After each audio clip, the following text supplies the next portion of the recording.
kepala tuh sakitnya luar biasa. Sampai rasanya buka mata itu rasanya saya udah gak sanggup sebenarnya. Tapi ada dari kamar yang lain juga pulang dengan peti mati. Bagaimana kalau kami berdua lewat, sementara kami masih punya putri yang kecil.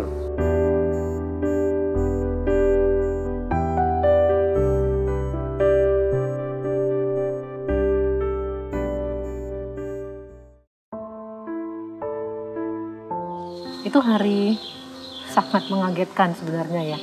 Tidak terpikir bahwa satu akan terkena COVID gitu.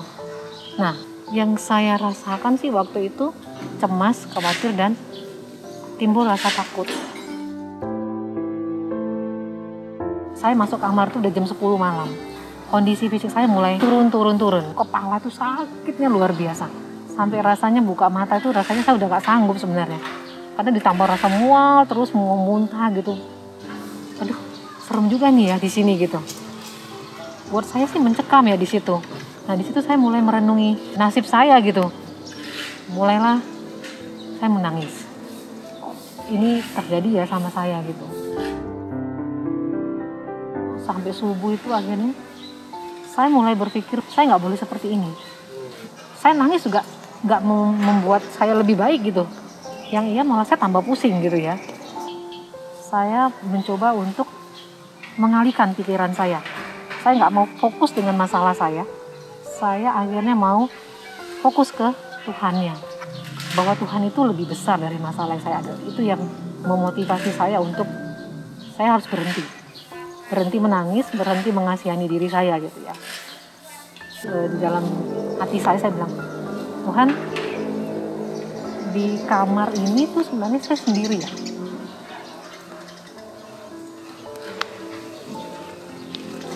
Nggak ada orang lain yang menemani saya saat ini gitu ya. Padahal saya sangat kondisi yang sangat lemah menurut saya waktu itu. Tapi saya tahu bahwa Engkau Allah yang besar. Masalah saya ini besar buat saya, tapi tidak buat Tuhan gitu. Aku tahu bahwa Engkau tuh hadir di ruangan ini ya. Engkau hadir, Engkau melihat. Dan Engkau pasti juga merasakan apa yang aku rasakan. Mungkin Tuhan ada yang Tuhan mau ingin nyatakan di dalam diri saya ya. Oke Tuhan, kalau memang ini aku harus jalani, aku cuma minta kasih saya kekuatan untuk bisa melewati ini gitu. Setelah istri confirm COVID, saya terus terang nggak kepikiran macam-macam. Sampai 3 hari kemudian, saya merasa meriang. Malamnya saya pergi ke rumah sakit. Saya sudah, ini worry nih, jangan-jangan ini saya kena nih. Dan itu ternyata positif. Hari kedua, saya malah posting ke teman-teman bahwa saya sedang olahraga, walaupun sudah dipasang infus, macam-macam ya. Jadi sambil olahraga, stretching, angkat pagi, segala macam. Tapi anehnya, justru saya lebih lama di rumah sakit daripada dia. Dia hanya selesai 10 hari saja gitu loh. Kalau saya sampai 23 hari ya, mulai drop, ya kan?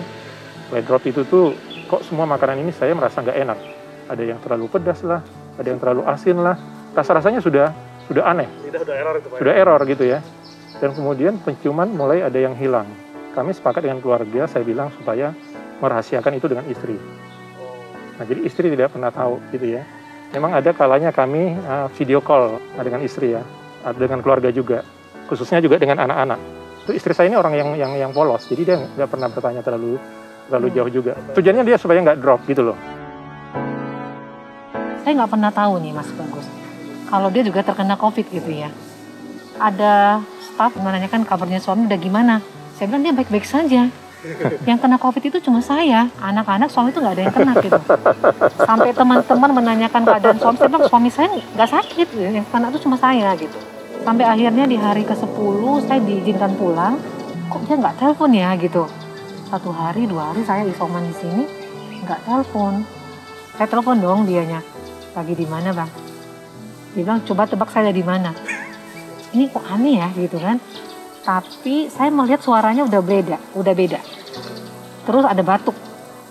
Dia bilang, ini kamu sakit ya gitu. Dia bilang iya. Barulah dia kasih tahu kalau dia tuh di rumah sakit Mitra karena COVID. Astaga, saya bilang, selama ini saya nggak tahu gitu. Ini bentuk dari perhatian suami sama keluarga. Mereka nggak mau saya mendengar berita-berita yang buruk tentang COVID yang bisa membuat saya drop gitu ya. Mereka sengaja tuh video call, tanya udah makan belum? Saya bilang saya nggak bisa makan gitu. Ayo makan gitu. Ayo makan. Jadi disemangatin gitu ya Mas Bagus. Jadi saya marah gitu. Sampai akhirnya mereka positif tingginya gini. Oh ternyata kamu sudah punya tenaga buat marah ya. Nah jadi itu yang membuat saya tuh sangat terharu gitu ya. Terharu bahwa ada suami yang sangat mengasihi gitu ya. Ada juga keluarga yang begitu care dengan kami gitu. Bayangkan yang ada di bayangan saya itu berdua suami istri nggak bisa ngapa-ngapain gitu ya. Anak bagaimana gitu. Tapi ternyata dukungan keluarga itu memang sangat besar kepada kami ya. Jadi perhatiannya mereka membuat saya bersyukur sekali dan supporting teman-teman gitu ya yang juga sudah mengalami COVID, bagaimana mereka menjalani itu bersama Tuhan tuh sangat menolong saya ya. Kalau di awal-awal kan saya merasa berusaha untuk mensugesti diri saya saja juga gitu loh, bahwa ini kan saya lewati dengan baik. Di hari ke-15 itu mungkin sudah orang yang ketiga berganti. Ya kan, karena kamar itu tuh berisi 3 orang. Dan mereka itu ada yang pulang karena sudah sembuh tentunya. Ya kan? Ada satu lagi si bapak yang muncul belakangan juga pulang karena sembuh. Sementara saya masih ada di situ, tapi ada dari kamar yang lain juga pulang dengan peti mati. Suaminya COVID, istrinya juga COVID di kamar sebelah dan harus meninggal. Jadi memang akhirnya jadi bertanya-tanya gitu loh, ini nih kondisi saya seperti apa gitu loh. Saya akhirnya jadi ya menyampaikan perasaan saya kepada Tuhan ya. Ada kekhawatiran juga memang bahwa bagaimana kalau kami berdua lewat, sementara kami masih punya putri yang kecil. Sempat kepikiran itu ya, terus terang cara manusiawi kepikiran itu gitu. Tidak membayangkan kalau anak-anak itu tuh nanti jadi yatim piatu ya. Saya teringat akan pemazmur yang mengatakannya. Dia mengatakan pada Tuhan, apakah gunanya kalau saya sampai ke tempat dunia orang mati? Apakah orang mati dapat memuji, memuliakan Engkau? Ya. Sementara saya merasa masih banyak hal yang bisa saya lakukan. Ada satu ayat yang saya pegang pada hari ke-21 itu, siapakah yang akan memisahkan kita dari kasih Kristus? Penindasan atau kesesakan atau penganiayaan atau kelaparan atau ketelanjangan atau bahaya atau pedang.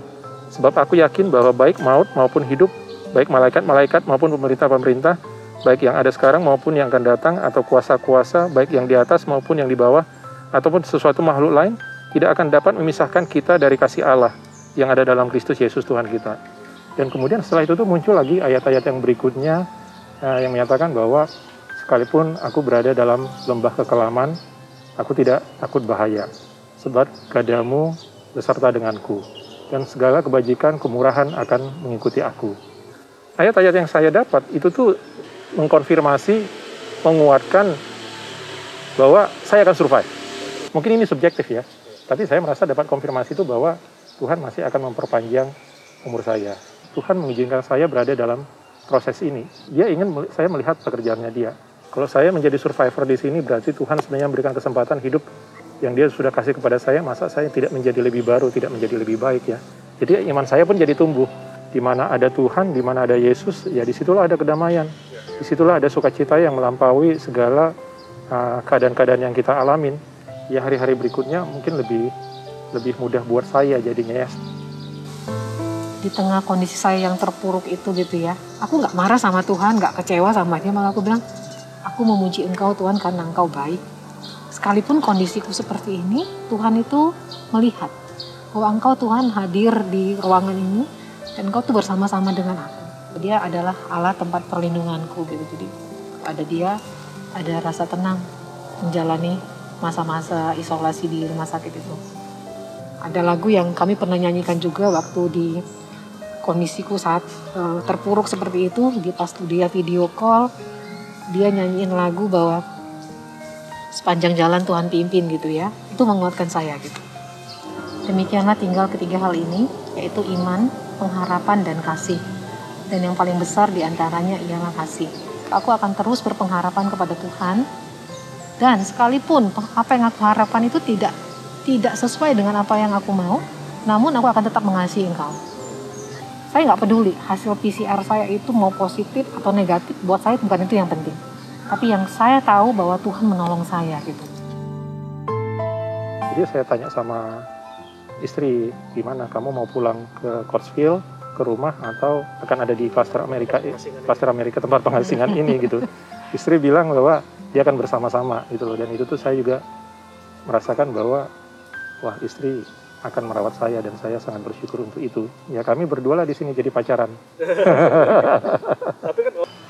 Buat sahabat atau saudara-saudara yang terkasih yang sedang fight saat ini untuk melawan COVID, percayalah bahwa Tuhan Yesus itu melihat, berada, dan juga merasakan apa yang kita alami.